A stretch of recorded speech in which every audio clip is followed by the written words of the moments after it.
täyttää tänä vuonna 200 vuotta ja me osallistutaan erilaisiin tapahtumiin.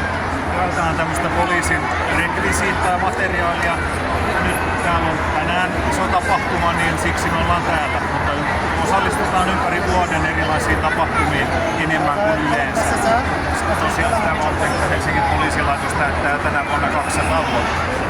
Kiitoksia. Olemme täällä tänään. Minä lähettää tämä video Turkissa, Irakista, kaikki ihmistä katsoo tämä video.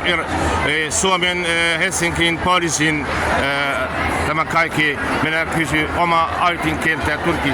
Minä lähettää kaikki ihmistä. Tämä. Kiitoksia. Ei.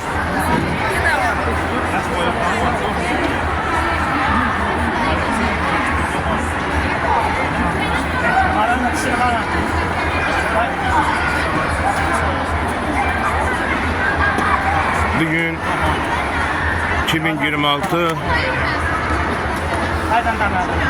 3. ayın 20'si galiba. Bayramın birinci günü. Finlandiya Helsinki polisleri bir grup teşkil edipler özel olarak. Herkesin adını yazıp parmaklarını alırlar. Çocuklara hediye dağıtırlar. Her hediyeler var içinde. Dünyanın her insanlarında ne var içinde? Hiç bakmadan karadı, beyazdı, Iraklıdı filandı. Herkese bir göze bakır. Burası böyledir. Mühürleri de kart da verir, elbise de verir, para da verir uşaklara. Finlandiya Helsinki başkent polisleri.